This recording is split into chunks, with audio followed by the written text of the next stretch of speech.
আজকে হলো সাদা মাটা রান্না বান্না। এরকম আলু কুচাইয়া তারপরে ডিম।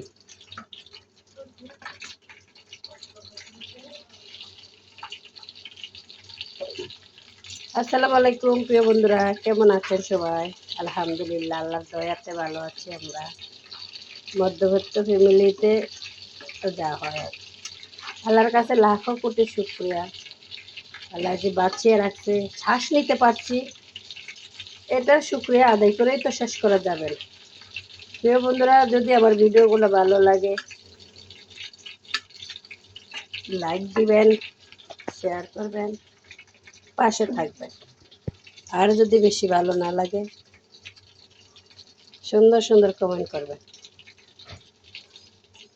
আল্লাহ হাফেজ, ভালো থাকবেন সবাই।